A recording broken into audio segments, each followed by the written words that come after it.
Class 12 के सभी प्यारे बच्चों को अशोक एजुकेशंस के यूट्यूब चैनल पर एक बार पुनः स्वागत है। बच्चों, आज की जो वीडियो है क्लास 12 सब्जेक्ट भौतिक से संबंधित है। आज की वीडियो में आप लोगों को वैद्युत आवेश तथा स्थिर वैद्युत विभव धारिता जो आपका मोस्ट इम्पॉर्टेंट चैप्टर है, यहाँ से जो मोस्ट इम्पॉर्टेंट क्वेश्चन आने वाले हैं इन्हीं के बारे में आप लोगों को आज की वीडियो में कम्प्लीटली जानकारी देने वाला हूँ। तो देख लेते हैं क्या क्या वेरी मोस्ट इम्पॉर्टेंट क्वेश्चन रहेगा 2025 के एग्जाम्स के लिए। तो सबसे फर्स्ट क्वेश्चन है, क्या किसी पदार्थ में 8 × 10⁻19 कूलम आवेश दे सकते हैं? ठीक है, स्पष्ट कीजिए कि दो क्षेत्र रेखाएं कभी एक दूसरे को प्रतिच्छेदित क्यों नहीं करती। विद्युत क्षेत्र रेखाएं बंद लूप निर्मित क्यों नहीं करती। वैद्युत द्विध्रुव आघूर्ण की परिभाषा लिखिए तथा मात्रक, यह सदिश राशि है या अदिश राशि है। निम्न परिपथ में ए और बी के बीच तुल्य धारिता ज्ञात कीजिए। किसी चालक की विद्युत धारिता से आप क्या समझते हैं, इसका सही मात्रक लिखिए। नेक्स्ट क्वेश्चन है, गोलीय चालक की त्रिज्या 9 सेंटीमीटर, इसे +4 माइक्रोन सी आवेश दिया जाता है, तो चालक की धारिता ज्ञात कीजिए। कूलाम की व्युत्पन्न वर्ग की सीमाएं लिखिए। विद्युत क्षेत्र की तीव्रता से आप क्या तात्पर्य है, इसका मात्रक और विमीय सूत्र लिखिए। विद्युत फ्लक्स क्या है, इसका सही मात्रक लिखिए। सदिश राशि है या अदिश राशि है।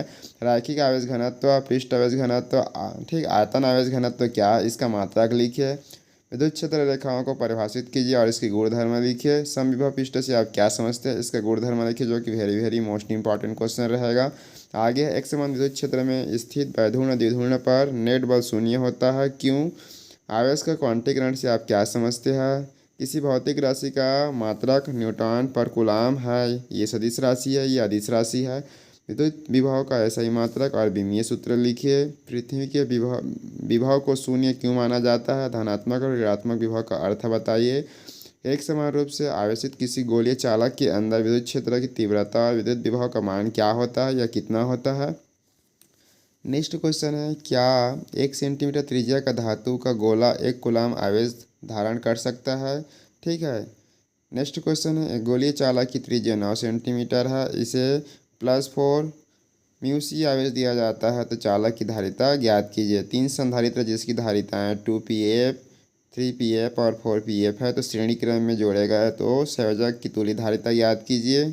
ठीक है, तो ये आपका क्या था, जो कि वेरी मोस्ट इम्पॉर्टेंट क्वेश्चन था आपका वैद्युत आवेश, ठीक है, तथा स्थिर विद्युत तथा विभव धारिता से। तो श्योर मान के चलो कि यहाँ से आपको एक क्वेश्चन या दो क्वेश्चन देखने को जरूर मिलेगा।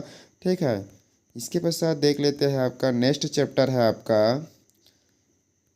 नेक्स्ट चैप्टर क्या है आपका, जहाँ से भी आपको वेरी इंपॉर्टेंट क्वेश्चन देखने को मिल सकता है। तो नेक्स्ट चैप्टर है विद्युत धारा, जिसमें विद्युत परिपथ में उपयोग में लाने जाने वाले तार तांबे या एल्यूमिनियम के बने होते हैं, क्यों? विभवमापी में तारों की संख्या अधिक होती है, क्यों? विभवमापी एक आदर्श वोल्टमीटर है, इस कथन को समझाइए। अनुगमन वेग को परिभाषित करते हुए अनुगमन वेग और विद्युत धारा में संबंध लिखिए। प्रतिरोध और विशिष्ट प्रतिरोध में अंतर लिखिए। किसी चालक का प्रतिरोध किन किन कारकों पर निर्भर करता है। प्रामाणिक प्रतिरोध बनाने के लिए मिश्र धातुओं का उपयोग किया जाता है, क्यों? अम्लीय प्रतिरोध और अनोमीय प्रतिरोध में अंतर लिखिए। विभवमापी और वोल्टमीटर में अंतर लिखिए। ठंडे दिनों की तुलना में गर्म दिनों में कार इंजन को चालू करना आसान होता है, क्यों? एक कार्बन प्रतिरोध में क्रमशः बैंगनी, हरा, लाल रंग का बैंड अंकित है, इसका उचित प्रतिरोध बताइए। किसी सेल का विद्युत वाहक बल किन किन कारकों पर निर्भर करता है। ठीक है, प्रतिरोधकता वाले तार को खींचकर उसकी लंबाई तिगुनी कर दी जाए तो प्रतिरोधकता पर क्या प्रभाव पड़ेगा। ठीक है, नेक्स्ट है, एक कार्बन प्रतिरोध का मान 7600, ठीक है, ±20% ओम है, तो उसके रंगों का क्रम बताइए। विभवमापी की तार की लंबाई 5 मीटर है, उसके सिरों पर 5 वोल्ट विद्युत वाहक बल लगाने पर विभव प्रवणता का मान कितना होगा। एक सेल के सिरों को 20 ओम प्रतिरोध से जोड़ने पर उसका विभवांतर 50 वोल्ट से 40 वोल्ट रह जाता है, तो सेल के आंतरिक प्रतिरोध की गणना कीजिए। इस प्रकार से जो आपका क्या है मोस्ट इम्पॉर्टेंट क्वेश्चन है। ठीक है, ये आपका वेरी इंपॉर्टेंट क्वेश्चन रहेगा विद्युत धारा से। श्योर मान के चलो कि यहाँ से दो क्वेश्चन आपको जरूर देखने को मिलेगा। तो बच्चों, आज की वीडियो